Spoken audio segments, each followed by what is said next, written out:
Olá, amigos e amigas da TV Humana. Sou Anísia Ontem, dos Limites na Eternidade, e estamos aqui desvendando, ou melhor dizendo, olhando com mais profundidade a história do povo de Israel. Muitas vezes lutaram entre si e outras vezes, e muitas vezes, foram invadidos, sofreram cercos, guerras. Seus reis nem sempre foram fiéis ao Senhor de Israel, e isso tinha um ponto muito importante, porque o rei de Israel, ele disputava, digamos assim, com outro Deus, e esse Deus, que seria o oponente, ele sempre estava por perto e sempre procurando diminuir ou invadir, ou de qualquer forma ele queria aniquilar Israel. Jerusalém era sempre o alvo predileto, mas quando Israel foi dividida, ao sul ficou o reino de Judá, normalmente chamado de Reino do Sul. Ao norte ficou Israel setentrional, também chamada de Reino do Norte. E aí ficaram, então, uma liderança no sul, uma liderança no norte. E aí começou, então, um grande conflito entre sul e norte, e chegando ao ponto de quase se aniquilarem entre si. Porém, em determinado momento vai surgir um rei chamado Josafá, que ele era muito, vamos dizer assim, fiel e muito bondoso. Era um homem justo no Reino do Sul, em Judá. E ele ficou por 22 anos como rei. Enquanto isso, no Reino do Norte, havia, um rei que se deixou levar pelos caprichos da esposa, que era sacerdotisa desse rival do Deus de Israel. Então ele se deixou levar, e toda a parte setentrional, que era o Reino do Norte, passou então a fazer a adoração ao Deus Baal, que também é conhecido como Marduk. Essa é uma história muito antiga, e um dia eu trarei ampliando aí essa visão e esse conhecimento.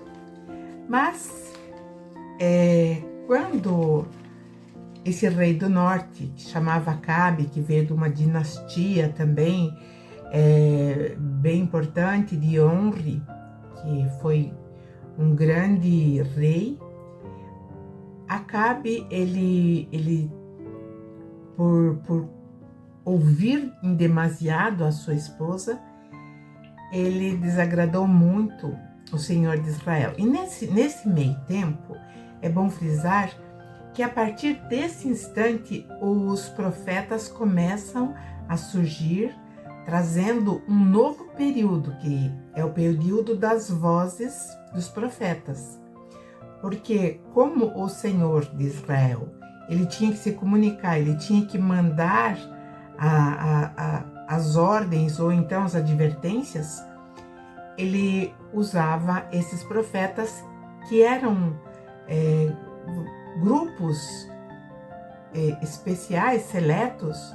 Eles viviam inclusive em cidades onde só viviam profetas, e ali então tinha uma comunicação direta, com aqui o plano, ou digamos assim, o povo da terra, com aqueles que estavam acima, e primordialmente com o Senhor de Israel. Quando Acabe estava ao norte como rei e fazendo toda aquela adoração, vem Elias, um profeta destemido, que tinha assim um caráter muito direto, e ele surge em Samaria. Ele surge já chamando a atenção desse rei Acabe, sobre tudo o que estava acontecendo de ruim se devia ao fato de ele estar curvado a outro deus ou outros deuses e esquecido do rei, do verdadeiro Deus de Israel. Enquanto isso, lá no sul, como eu falei, Josafá, ele estava fazendo tudo certinho, tudo direitinho. Enfim, Acabe teve muitos problemas, sofreu várias guerras com a Síria, enfim, ele acabou sendo morto em batalha, mas ele tinha feito uma aliança dando a sua filha Atalha para um dos filhos de Josafá, e Jorão chamava ele. E então Atalha foi morar no sul, no Reino do Sul, então ficou meio aparentado aí, né? Então houve assim vamos dizer assim, uma aliança. Só que essa aliança, ela trouxe consequências terríveis. Por quê? Quando Acabe morreu, Elias tinha falado, ele já tinha profetizado que o fim da mulher, que era a rainha Jezabel, seria terrível. Ela seria comida pelos cães. E isso realmente aconteceu, porque tinha oficial da própria região ali, um oficial importante chamado Jeú, e ele então, quando morre Acabe, ele vai, monta todo um exército, e ele vai então para a capital, onde estava a rainha, e ele mata a rainha. Ela cai lá de cima, despenca de uma janela, e aí, enquanto ele está ali naquela luta com aqueles que eram simpatizantes, ele fala, vão sepultar, afinal de contas é uma rainha e não é bom que ela fique, desculpa, fique insepulta. Quando eles foram sepultá-la, os cães realmente já haviam comido as suas carnes, né? Ficado só esqueleto. Então, Jeú, então, ele se proclama rei do norte e ele fica lá durante bastante tempo. Só que em determinado momento, ele também cede e passa a adorar os deuses antigos que ali ficavam. Ele mesmo era adorador do bezerro de ouro que Jeroboão, que foi o primeiro rei do norte, tinha construído em Betel e também em Dan, que era uma tribo. Então ele esqueceu aquilo, o propósito. Afinal de contas, ele tinha acabado com o culto de Baal, tinha destruído o templo, tinha matado todos os profetas, todos os sacerdotes. Mas depois ele retoma, então, para essa adoração a esses que também eram da mesma, vamos dizer assim, não vou dizer do mesmo clã, mas eram aparentados lá com o Deus adversário do Senhor de Israel. Bom, quando ele assumiu Jeú, ele simplesmente aniquilou toda a ancestralidade de Acabe. Acabe tinha 70 filhos que ficavam em Samaria. Eles eram educados por preceptores e quando Jeú tinha já em mente, né, que seria o novo rei, então ele chama todos os preceptores, príncipes, anciãos, as autoridades.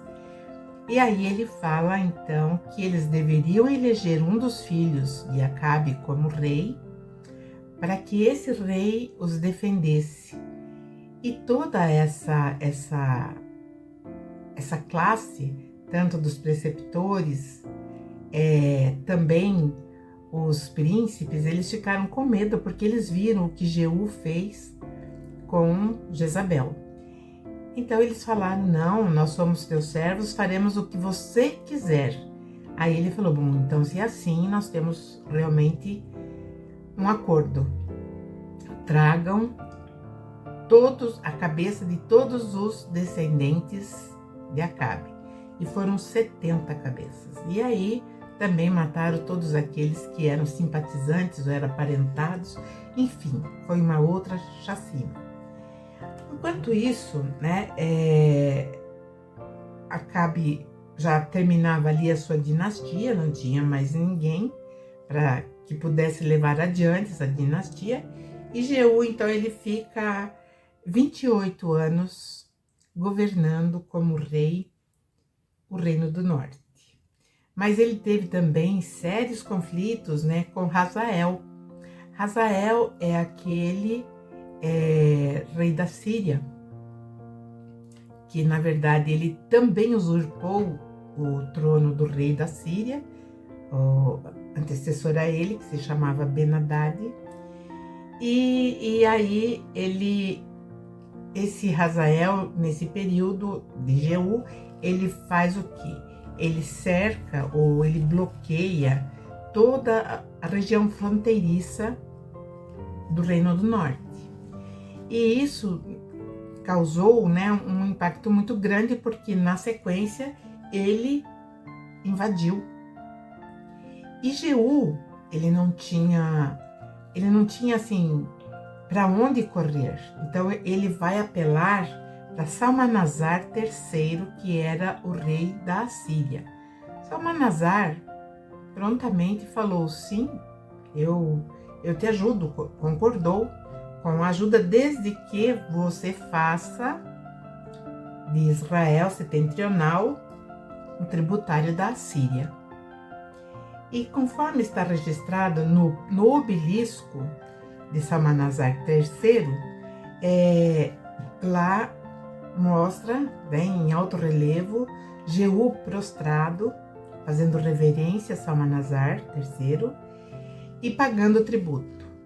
Então não foi assim tão, né, ele saiu, lógico, né, ele recebeu auxílio de Salmanasar III, porém ele teve que se render ao rei da Síria. Então ficou uma coisa assim meio que ficou sob o domínio de um outro rei. A política de antigamente, desse período, ela não é muito diferente da nossa atual. E aí, quando eu vou trabalhando todos esses acontecimentos, eu vou observando que nós temos assim sempre repetimos de forma diferente, mas as ações, as atitudes são as mesmas. O que mudam são as armas, são as manobras, são as estratégias, mas as manobras sempre são as mesmas. E nesse momento, como eu falei, Elias, então, ele ainda está, né, ali mandando, orientando ou advertindo. Só que Elias, em determinado momento, acabou o tempo dele aqui, ele foi levado pelo carro de fogo, carruagem de fogo. Na verdade, ele ele foi abduzido e retornou incólume, ou seja, ele não teve uma morte como os outros. Ele simplesmente embarcou e foi embora. E Eliseu ficou no seu lugar. Eliseu, ele também ele tinha um caráter muito interessante também. Ele era duro, ele não se curvava e ele continuou, prosseguiu, né, admoestando e trazendo a consciência de todo o erro que o povo estava fazendo. E é interessante que na profecia de Isaías, quase 200 anos depois, ele vai falar que Baal, ele diz Baal. Baal, como eu falei, é Marduk. Nesse período de Elias, Baal já estava embaixo, né, em toda a região onde ele queria se exaltar como o Deus Supremo, onipotente. E é crível que ele tenha morrido quando travou uma batalha contra Inanna. Na verdade, foi Inanna que declarou guerra a Marduk, Baal. Inanna era uma deusa, sua prima em segundo grau, e ela só declarou essa guerra por conta de Marduk ter assassinado seu noivo, que também era seu primo em segundo grau e irmão de Marduk. E por uma questão de hereditariedade, de direito ao trono, enfim, esse noivo da Inanna, ele foi assassinado. E Inanna, então, declara guerra. E Elias sabia de toda essa situação, de todo esse conflito que existia num plano mais acima do que os reis Hazael, do que Acabe, enfim, tinha um conflito acima disso, que estava em curso e de uma forma muito acelerada. E aí, mais tarde, quase 200 anos depois, vai ter essa referência exatamente de que realmente naquele momento o Baal Marduk tinha morrido.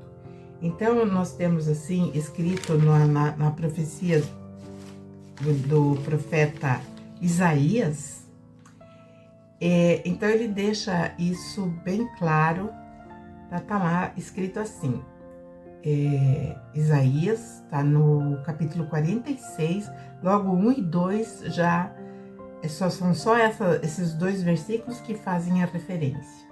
Então diz assim, os deuses Baal e Nebo, só para abrir um parênteses, Nebo era o filho de Marduk.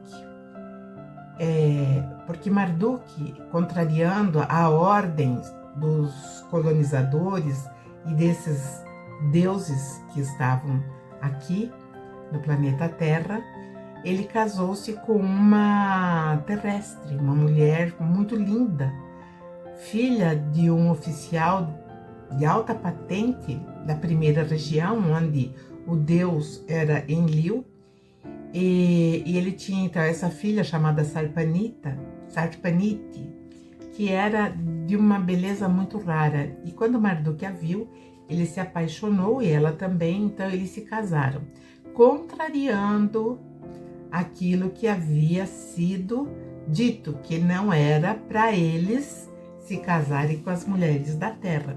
Por isso que lá em Gênesis 6 conta a corrupção do gênero humano, ou seja, os deuses, ou como está escrito lá, né, os filhos de Deus viram as filhas dos homens e as acharam bonitas e as tomaram para esposa. Então esse foi o grande start para que outros também fizessem a mesma coisa. Então, está escrito então, né? Os deuses Baal e Nebo se inclinaram, ou seja, caíram, né? Tombaram e caem no chão. Esses ídolos são colocados nas costas dos animais de carga e são um peso enorme para esses animais cansados. Os deuses se encurvaram e se abateram, não puderam livrar-se da carga, e o seu espírito entrou em cativeiro. E aí mais tarde também vou falar como que foi esse cativeiro desse Deus que estava falido, que seria o Baal Marduk. Nebo foi o braço forte de Marduk, Baal, para invadir a primeira região e tomar todo o território, na verdade, que pertencia ao seu tio Enlil, que era realmente quem comandava a terra. E Marduk queria ocupar esse posto, então por isso saiu toda essa confusão que as pessoas não entendem quando entendem pelo lado só da religião, mas não, tem um outro lado que é um lado real, quando existe assim, vamos dizer, duas raças diferentes, porque nós aqui do planeta Terra, nós somos uma raça só. Temos as nossas diferenças, inclusive fisiológicas, não, fisiológica não, nós somos todos iguais. Mas a nossa aparência se diferencia por conta das regiões onde determinados povos vivem. Então, mas nós somos a raça humana. E outra raça que é extra, né, que é fora do nosso planeta, que é extraterrestre. Então eles estiveram, e provavelmente ainda estão aqui, e eles fizeram essa fusão que nos tornou então híbridos de uma forma que melhorou muito a nossa condição intelectual, mas o moral ficou meio em falta, por conta de todos esses desatinos, porque o povo não sabia nunca qual que canoa que eles colocavam o pé. Então eles ficavam, o povo de Israel, um pé em cada canoa, e isso levou então a vários desastres.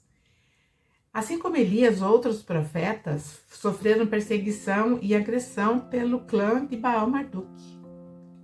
Eles foram muito perseguidos, sendo que Jeremias, que é um profeta que foi talvez o mais jovem, ele foi o mais perseguido. E aí, quando o Jeú morreu, seu filho Joacás vai subir, né, ao trono e vai fazer o seu governo. Só que Joacás, né, ele retomou aí sim a adoração de Baal, e o seu governo também foi marcado pelas invasões e confrontos com o rei da Síria, que se chamava Hazael. Bom, Israel quase foi exterminada como reino. Então, andou ali para ser extinta, ou extinto. Chegando ao ponto, olha só, chegando ao ponto de eles ficarem apenas com 50 cavaleiros, 10 carros de guerra e 10.000 soldados. Então isso era uma coisa muito minguada, era uma força militar quase inexistente. E isso então enfraqueceu completamente esse reino do norte. Depois de 16 anos, Joacás morreu e seu filho Joás ficou em seu lugar, mas repetiu as mesmas diretrizes dos reis anteriores. E aí entra o profeta Eliseu. E Eliseu, então, também tentou mostrar toda a situação, só que Eliseu, ele ficava no Reino do Sul. E ele também começou a falar com o sucessor de Josafá, que foi seu filho. E ele falava muito sobre o que ele deveria fazer e aquilo que ele não deveria fazer. Mas o sucessor de Josafá, porque os nomes são muito semelhantes, são muito parecidos. Então, se lá em cima era Jeoacás, embaixo era Joás, né? E então Joás, que era, vamos dizer assim, foi um dos sobreviventes, porque quando Josafá morreu, ele deixou o seu filho, me parece que é o nome de Amazias, como seu sucessor. E esse filho de Amazias, esse filho de Josafá, ele mata todos os seus irmãos e um deles é resgatado e salvo por um sacerdote chamado Joiada, que esse sacerdote vai fazer com que ele fique escondido no templo e ele vai ensinando. Então ele se torna um preceptor. E Atalha, que era filha do Acabe, que tinha casado né, depois se tornou rei Jorão, ele também morreu. E quando ele morre, Atalha, então, ela assume como rainha mãe. E ela fica ali reinando, só que quando Jeú matou todo mundo, os descendentes de Acabe, ela matou todos os descendentes de Davi, para não ter mais a dinastia vinda lá do rei Davi. Então, Joiada conseguiu pegar esse menino, que era pequenino, levou para o templo e ficou com ele 8 anos. E aí, quando chegou o tempo, quando esse menino estava com 7 para 8 anos, ele é aclamado rei e Atalha, lógico, que ela é assassinada. E esse Joás, ele faz um trabalho muito bonito e, enfim, ele faz novamente, recupera o templo e ele vem fazendo um trabalho muito, muito bonito, só que de repente ele também volta às diretrizes anteriores e começa a ser infiel ao Deus de Israel. E Eliseu, ele foi muito ligado, eles eram ligados porque o Joás, ele gostava muito de Eliseu, né? E quando Eliseu já estava de idade, ele estava doente, então o rei foi visitá-lo, Joás, e ele ficou ali, né? Pranteou a doença, mas antes ainda, antes de morrer, Eliseu profetizou que a Síria iria cair. E falando um pouco do profeta Eliseu, ele viu muitas coisas, porque ele ficou muito tempo como profeta. Então ele viu, né, muitas guerras, ele viu o reino do sul subir, descer, o reino do norte ser quase esfacelado, ele assistiu a Síria crescer, se agigantar, e depois também cair, depois se levantar novamente, e, enfim, ele viu muitos reis que traíram o Senhor de Israel. Então ele morre e é sepultado com todas as honras de um grande profeta. Bom, aí ele diz também, né, que Hazael então seria, vamos dizer assim, derrotado de alguma forma. E quando Hazael morre, vai subir ou vai ascender ao trono seu filho Ben-Hadad III. É interessante porque Hazael, ele tinha, quando ele era apenas um mensageiro de um rei anterior a ele, que se chamava Ben-Hadad. E ele tinha, como mensageiro, ele estava levando a mensagem, e aí ele encontrou com Eliseu, logo no começo da vida missionária, ou de profeta, Eliseu, como profeta. E aí Eliseu então fala para ele, né, fica olhando muito para ele e diz, ele fica meio sem graça, ele falou, você vai ser o próximo rei da Síria. Ele falou, não, eu sou apenas um mensageiro. Ele falou, você fará muito mal ainda ao povo de Israel. E na verdade, o mensageiro, que era Hazael, tinha ido, porque o rei Ben-Hadad estava doente, então ele tinha ido até Judá para perguntar se o rei iria se curar. Quando Eliseu falou isso, ele voltou, ele falou, já que eu vou ser o rei mesmo, então ele pega e sufoca Ben-Hadad e assume. Então foi um golpe. Ele é um usurpador, né, Hazael. E aí, quando o seu filho Ben-Hadad ele sobe ao trono, o que eu acho interessante é que ele colocou o mesmo nome no filho daquele rei anterior que ele tinha assassinado.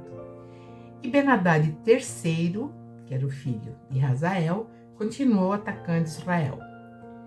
E só que dessa vez, diferentemente do pai, Hazael, ele foi derrotado 3 vezes.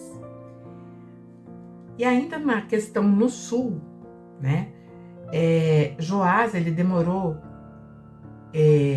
muito tempo como rei, 42 anos. Ele demorou bastante em Judá, né? Mas ele estava desgastado também por conta das constantes guerras com Hazael, que depois seu filho assumiu, né? E aí o sacerdote Joiada, que tinha criado ele, que tinha colocado ele naquela posição de um rei justo, então Joiada morreu. Quando Joiada morreu, os príncipes de Judá vieram falar com Joás, que era o rei, e se prostraram e pediram para voltar à adoração dos deuses que eles na verdade eram proibidos, e também o direito de ter os seus ídolos, os Baalins, né, que eram as pequenas estátuas de Baal. E Joás permitiu.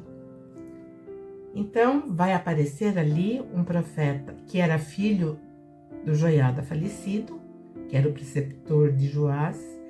Então Zacarias, que era filho do Joiada, ele era um profeta também, e ele então vem e advertiu Joás sobre os atos que ele estava cometendo, que era completamente contrário àquilo que ele deveria, né, ter em mente, aquela direção que ele deveria seguir, que era a restauração, como ele tinha restaurado o templo, restaurar também a fidelidade do povo ao Deus de Israel. Porém, né, por ter se levantado a sua, né, até vociferando contra Joás, Zacarias foi apedrejado e morto. Mas antes, né, dele realmente expirar ou morrer, ele disse para o Joás, né, você responderá por isso ao Senhor. Então, alguma coisa iria acontecer. Os servidores do rei Joás que estavam ali, eles na verdade eles eram fiéis a todos os princípios de Joiada, a todos os princípios que o profeta Zacarias tinha colocado, tinha falado. Então eles conspiraram e mataram o Joás. Enquanto ele dormia, ele foi morto. E a indignação de todo o povo de Judá, do Reino do Sul, foi tão grande que ele não foi sepultado no sepulcro dos reis de Judá. Ele foi sepultado simplesmente como uma pessoa qualquer. E aí seu filho Amazias vai sucedê-lo.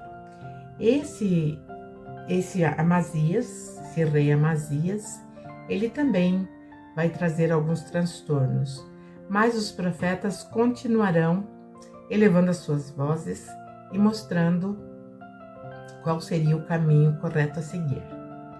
Então, nos veremos no próximo episódio. Agradeço a todos pela atenção e também peço que propaguem a TV Humana, que é uma TV diferente, que está tentando fazer uma nova imagem de TV, onde tem várias informações a respeito de todos os assuntos, é muito amplo, um leque muito grande. Então nos sigam nas nossas redes sociais e até a próxima!